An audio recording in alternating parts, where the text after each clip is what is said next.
我係曾志豪，我係一個電台主持人。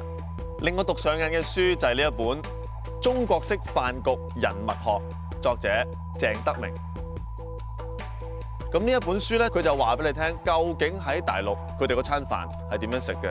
嗱，有好多人咧，你上到去，特別係啲80後咧，佢可能好有知識，但係唔識同人打交道，因為飯局唔係淨係食餸咁簡單，係食嗰個人情，係食嗰個打交道。究竟當你面對一個陌生人嘅時候，你點樣可以投其所好咧？嗱，佢裏邊有啲方法咧，都係提供俾大家㗎。問一問對方，咦，你祖家喺邊度啊？嗱，呢個對大陸嘅朋友咧係零舍即係有意思㗎，因為香港冇乜祖家㗎，你嚟自新界同埋九龍，咪都係香港。但係大陸因為幅員比較廣闊，你問佢祖籍嚟自邊度咧，可以拉翻一個同鄉嘅親切感。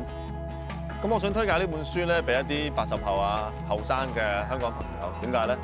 飯局唔係淨係自己耷低頭食飯，你要同人傾偈。唔識嘅偈，你都可以用對方身體上面、背景上面、生活上面任何嘅蛛絲馬跡，拉開你嘅話題。跳躍式嘅思維，成功嘅飯桌氣氛咧，係需要你有好多話題嚟調度㗎。咁所以睇睇呢本書，學食飯，學做人咯。